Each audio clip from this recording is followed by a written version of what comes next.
Bonjour et bienvenue sur Automobile Propre pour un avis utilisateur de la Ioniq 5 avec l'un des tout premiers propriétaires français, Nico. Nico qui est un chef d'entreprise breton qui, vous voyez, possède ses salles de soccer et de paddle à Rennes. Salut Nico! Salut Max! Est-ce que tu veux bien nous expliquer pourquoi tu as choisi cette Ioniq 5, cette magnifique Hyundai? Pourquoi? Alors déjà j'ai découvert Hyundai avec la Kona que j'ai eu pendant un peu plus de 2 ans et donc quasiment 100 000 km et j'étais très agréablement surpris par la marque que je ne connaissais pas et je trouvais que le rapport qualité-prix du produit et la performance globale du produit, l'agrément était vraiment bien. Donc ça m'a vraiment mis en confiance du coup pour la marque. Par contre j'avais une problématique dès le départ avec le Kona, c'était la taille, c'était trop petit pour mon usage. Parmi mes activités j'ai besoin de chargement, de mettre assez souvent des cartons, des boîtes, enfin des volumes qui m'imposent un haillon, ça j'ai pas le choix. Autre particularité, il y a des chiens de garde ici qui se retrouvent un peu en balade et ça fait, il y a 100 kg de chiens à mettre dans le coffre et c'est plutôt pratique d'avoir un haillon.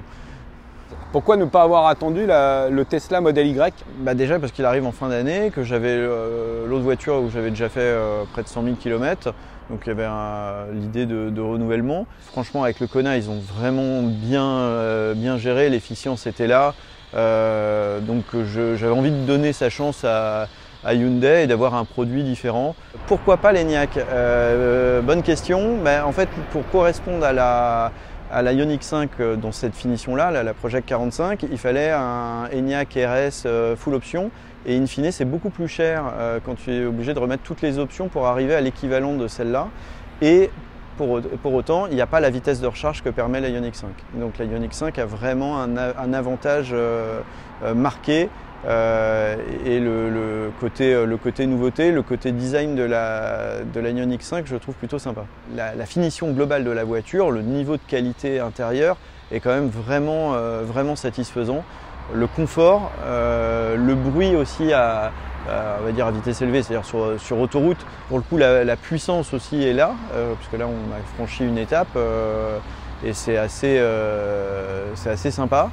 En défaut que j'ai vu, on n'est pas du tout dans la même efficience que le Kona. Donc depuis que j'ai la voiture, j'ai fait un peu plus de 2000 km. Alors, je fais beaucoup de 4 voies et d'autoroute et je suis à 19,4 kWh au 100 sur les 2000 premiers kilomètres. Là, il est ressorti que sur Rennes-Paris, j'étais à 22 kWh au 100. Et le retour de nuit sous la pluie, vent de face, il y avait peut-être tout qui allait mal, mais on n'est pas l'hiver non plus, donc il ne faisait pas extrêmement froid. J'étais à 29 kWh sur le retour. Donc c'est quand même élevé. Ouais.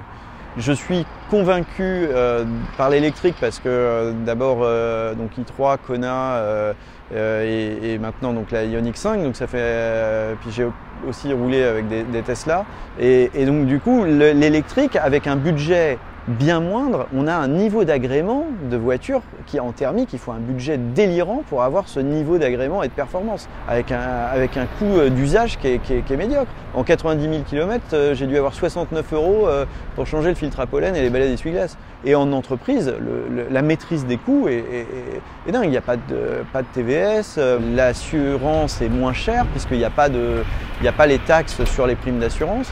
La Kona, j'ai acheté, j'ai revendu, donc finalement je connais le vrai TCO, puisque du coup on connaît le coût de la voiture que quand elle ressort.